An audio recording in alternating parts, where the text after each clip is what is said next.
Weren't those kids great, huh?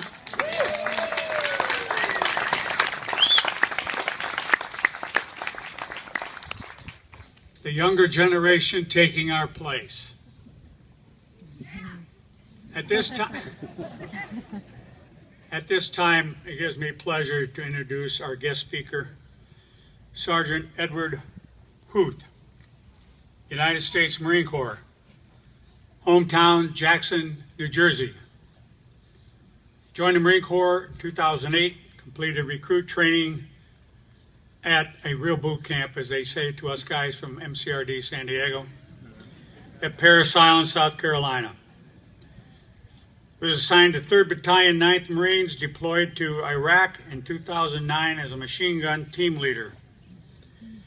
Upon returning, he was then assigned to 2nd Battalion, 6th Marines, went to Afghanistan in 2010 as a machine gun leader. Then he came out here to Camp Pendleton. He was with 3rd Battalion, 7th, well, actually, that's at 29 Palms. And then he deployed again to Afghanistan in 2011. His personal awards are the Bronze Star with Combat V, the Purple Heart with a Gold Star in lieu of a second award, Combat Action Ribbon, Naval Unit Citation, and a Good Conduct Medal, and a bunch of campaign medals. Sergeant Huth.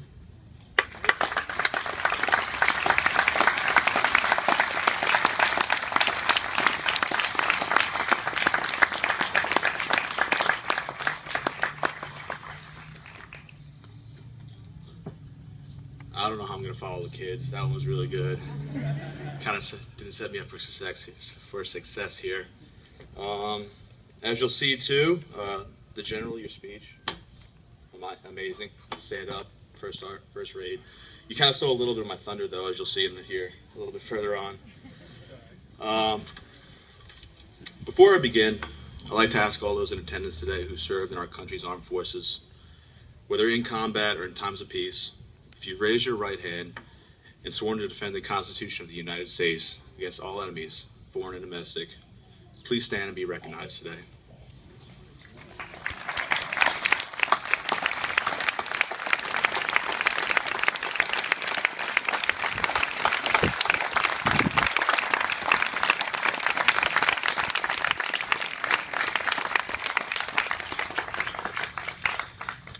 Also, before I begin, I'd like to personally recognize someone, a friend of mine, who I'm not sure if he gets much recognition here. Leaves the city, resident of San Clemente, 4-time Purple Heart recipient from Vietnam, Jim Gallardi.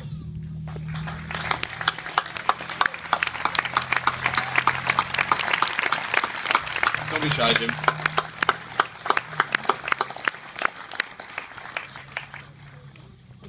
Also, before I begin, I'd like to take a moment to recognize all Gold Star families in attendance today. If you would, please stand and receive a small gesture of gratitude for the immeasurable sacrifices that you've made for all of us here today.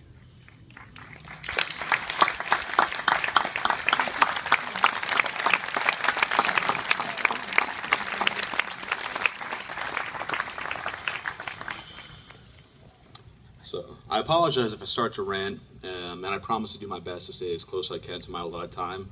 But if I do start to go over, please don't hesitate throwing the hook out and pulling me off stage. I promise I won't be offended. Okay. He promised. I sat and thought for weeks on what I wanted to say today. Even more so, I spent hours and a few sleepless nights confused as to how to begin a speech for a day like today, with the magnitude of what today means to me. I decided the best way to do that was to be honest. The honest answer is, I didn't want to face this. I didn't know how to, and I still don't. I procrastinated and put off starting because of selfish reasons. I worried about how it was going to make me feel. I sat, thought about the faces of the Marines that I've known who are no longer with us. Men who, like all of us, had dreams and families.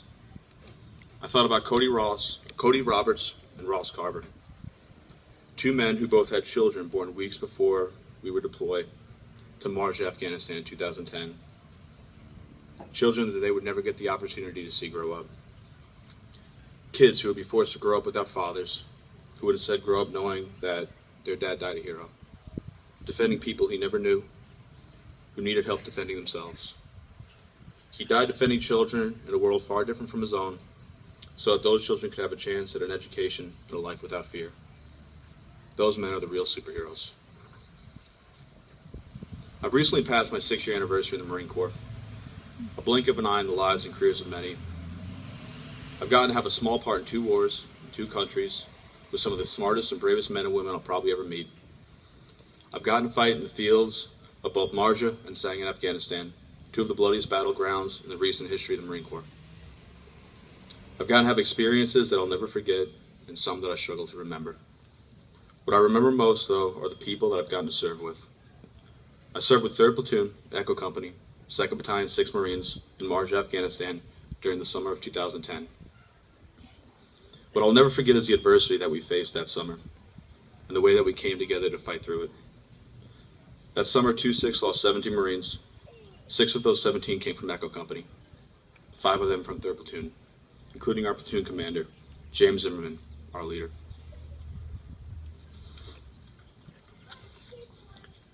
In all honesty, I've met amazing leaders in my short time in, men who could convince you to fight the devil with nothing but a toothbrush and half a roll of floss, and that you would win. No one compared to Z, though. He had an ability to relate to his men that you couldn't teach, and it's hard to describe without witnessing it. The only thing that I could possibly relate it to would be to say that it felt like your older brother was your lieutenant. It felt like no matter what happened, he had your back and would do whatever it took to make sure that you got home. He was with me the 3 times I wound up being shot that summer. And after making sure that I wasn't going to die from my wounds, he was usually the first one to make a joke about it. Z died on November 2nd, 2010, from wounds sustained in direct combat with the enemy. He died taking the fight to the enemy, and he never gave up. Z had our backs to the very end. As stated before, Memorial Day is an interesting day. From the Veterans Affairs website, it was originally started as Decoration Day, 3 years following the end of the Civil War, and was to be a day when the nation would decorate the graves of the fallen. The general said it too, so you know it's true. It was not until after the First World War that it was expanded to include fallen service members from all American conflicts. Officially, it is a day of remembrance for the American men and women killed in service to our country. Unofficially, I believe that it has a dual meaning for many men and women still suffering from the wounds of war. I believe that it serves as a day not only for remembrance, but also as a reminder of what a blessing our lives truly are, and the debt that we owe to our brothers and sisters who cannot be with us. Like a lot of service members who have served in Afghanistan and Iraq, I've had my own personal battles since returning home. Some of it has to do with the injuries I received in Afghanistan. Some of it is more difficult to pinpoint and face. PTSD is an extremely complex and difficult thing to address.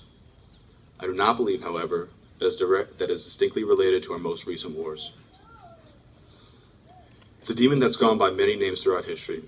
It's been called shell shock, combat stress, and battle fatigue.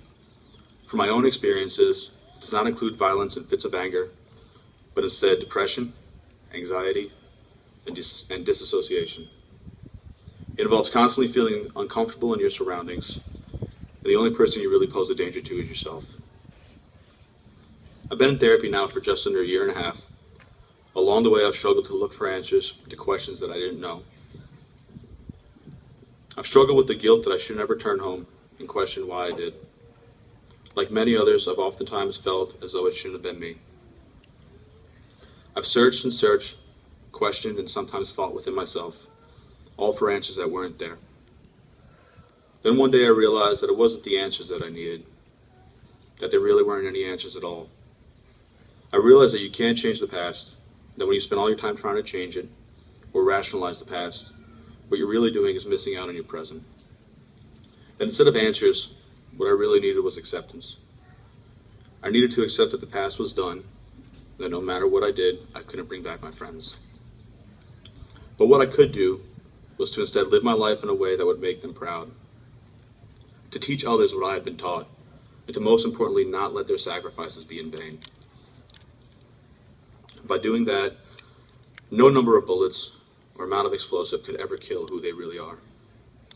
So today I ask everyone here, whether or not you ever served in the military, if you've lost someone that you've loved, don't let it be in vain. Live your life in a way that would make them proud, or live the life that they couldn't. I wish I had more time up here today. I wish I had time to tell you all something about Zach Walters, Derek Shanefield, or Phil Chardy. I wish I could tell you more about Cody Roberts, Ross Carver, or James Zimmerman. I wish I could tell you about how the happiest moment in Zachariah's life might have been when he finally got to fire the javelin missile that he hadn't let out of his sight for about 2 weeks, including sleeping with it, because he was afraid that he wouldn't be able to finally shoot it. I wish I could tell you about Chachi Corral and how he was the best machine gunner I'd ever seen. I'd never tell Chachi, though. He was already a bit too cocky about that, so I kept that to myself. But in all honesty, I wish I didn't have to tell you about any of them. My real wish is that they were all able to come up here and tell you themselves. But life doesn't always give us what we want, and because of this, we learn to make the best of what we have. What I can do, though, is continue on and try every day to be the best man that I can be, to do my very best to remember them and honor the gift that I was given. The Marine Corps has this thing. I don't know if it's something that's Marine Corps wide or more specifically related to the infantry, but we do this thing where the infantry has no problems going months and months without showers, but we'll do anything in the world to not have to touch a computer or avoid any paperwork.